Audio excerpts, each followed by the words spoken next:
Hello, welcome to my channel. So today we are going to discuss about the graph reading of ECG.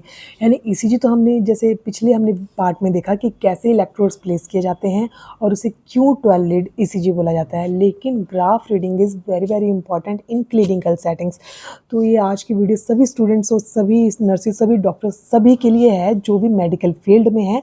तो आप देख सकते हैं कि ग्राफ रीडिंग हम कैसे करेंगे और कैसे हमें पता लग सकता है कि ECG नॉर्मल है कि अबनॉर्मल है। तो चलिए जल्दी से वीडियो शुरू करते हैं। तो जो ग्राफ रीडिंग है यहाँ पे मेनली वर्टिकल साइड और हॉरिजॉन्टल साइड होते हैं। हॉरिजॉन्टल साइड जो है हम देखते हैं mm में, और vertical side we always check with MV। MV इसमें देखते हैं। तो यहाँ पे आप देख रहे हैं कि देखो ध्यान से देखें, यहाँ पे one small box in horizontal side जो है इसको हम लेते हैं मेनली सेकंड में। हम हॉरिजॉन्टल साइड टाइम देखने के लिए लेते हैं कि हार्ट की एक्टिविटी कितने टाइम में हो रही है, और जो वर्टिकल साइड है वहाँ पे हम वोल्टेज देखते हैं कि इलेक्ट्रिकल एक्टिविटी की स्ट्रेंथ कितनी है। तो इन शॉर्ट ये बताते हैं।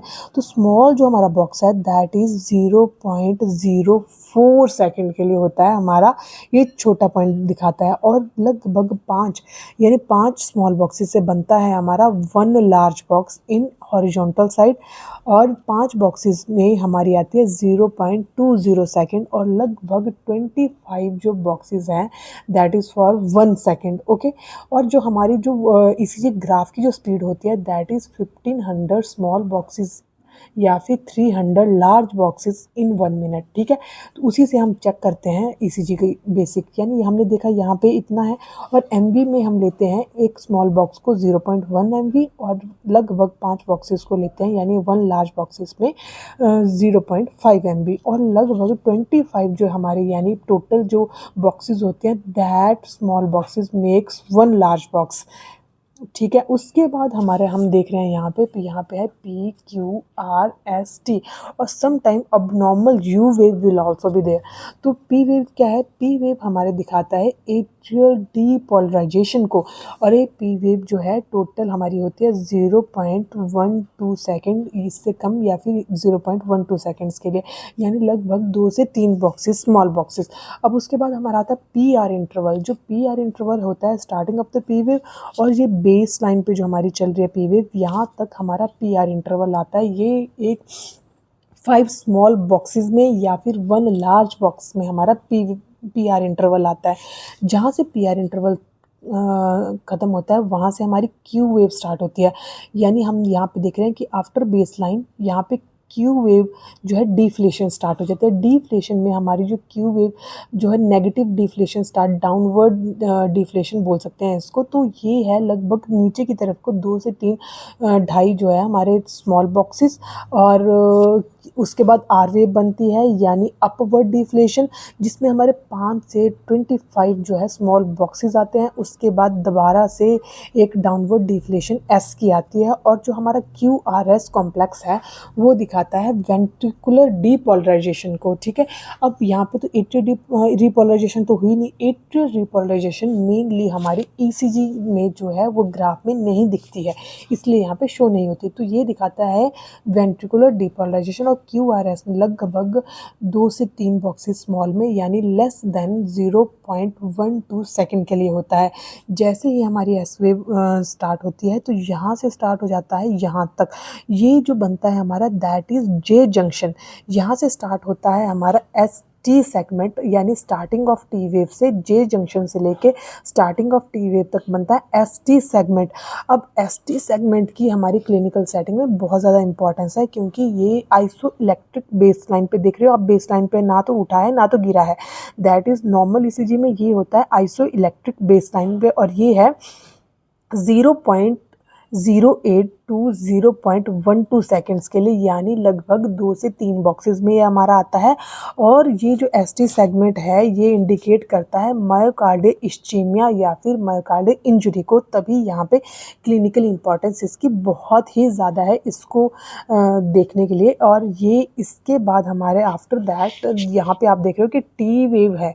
जो T वेव है ये लगभग 0.12 सेकेंड टू 0.16 सेकेंड यानी यानी 3 से 4 स्मॉल बॉक्सेस हमारे आते हैं और अपवर्ड साइड पे यहाँ पे यानी 1 से 5 जो है small boxes in vertical sides को आते हैं। तो ऐसे हम नॉर्मल ईसीजी रीडिंग पी से लेकर टी तक हमने आपको बता दी। और टी वेव जो है यहाँ पे पोटाशियम से भी बहुत ज़्यादा इम्पैक्ट होता है, क्योंकि हाइपर कैलेमिया में ये P wave tall and peaked हो जाती है, ऐसे टाइप की है ना। और जो हमारा हाइपोकैलेमिया वहाँ पे फ्लैट हो जाती है। T wave some time prominent U wave will also be there after T in hypokalemia. और हाइपो जो कैलेमिया है वहाँ पे एसटी सेगमेंट का डिप्रेशन भी हो जाता है, ठीक है, इन हाइपोकैलेमिया केस। तो इसके बाद जो टी वेव के बाद जो अगली वेव आती है दैट इज़ टीपी।